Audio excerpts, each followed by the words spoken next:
quotient rule is saying.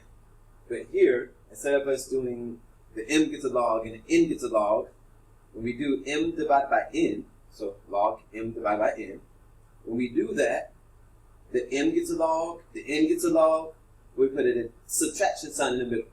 The only difference is, instead of us multiplying and putting addition in there, now we take division and make subtraction. So multiplication is addition, division is subtraction. Okay, so let's go to example 2.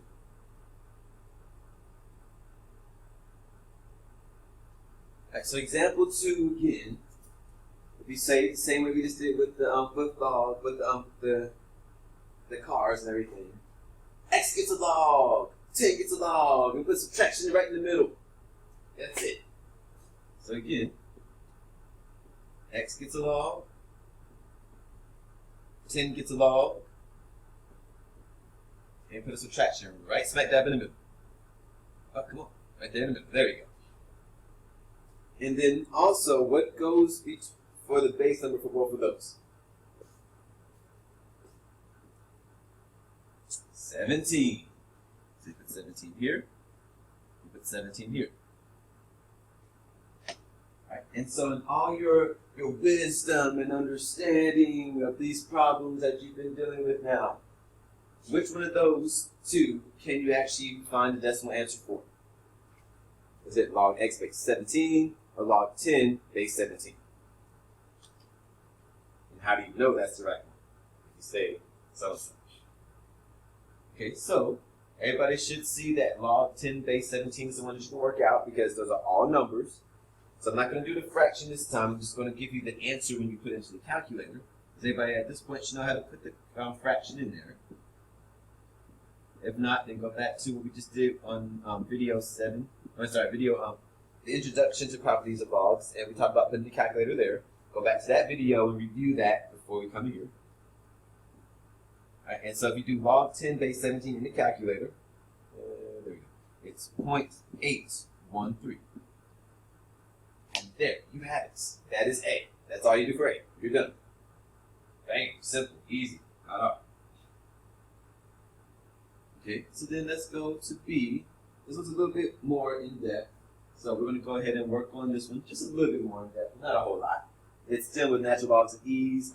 And again, there should be something that sticks out in your head that we talked about already with this one. The natural logs of e's and all that good stuff. Hopefully you remember. All right, so again, we're doing the quotient rule because it's e to the third power divided by 7. So the e gets a log and the 7 gets a log and put a subtraction in the middle. Or in this case, e gets a natural log. 7 gets a natural log. We put a subtraction smack dab in the middle. Okay, so with it, before we do any type of work and try to put stuff in the calculator and all this great stuff, there was one rule that we had about natural log and e. And again, does anybody remember what that rule was that we talked about at the very end of the log function notes? There was one rule, one thing that we said very end, or not very end, but we said in there, but it came to natural logs. Something important.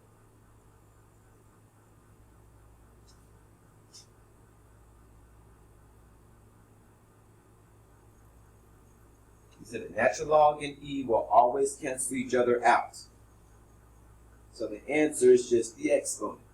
Remember again, that was log e base e, because log base e is natural log. So again, as a refresher and reminder, these right here, natural log and the e cancel each other out. So we're left with just 3 minus natural log 7. And natural log 7 can actually be put into the calculator. And I'm actually going to just put it all in the calculator. I'm going to do 3 minus natural log 7 in the calculator and get one final answer. And again, rounded 3 decimal places, you get 1.054. And bam, you're done. That's quotient rule. That's all there is for quotient. So quotient is very easy. Product is very easy. And even the power rule is actually, the next one is power rule. And that one's even easier because, yeah, it's even easier. Alright, so I'm going to show you, go to power rule next.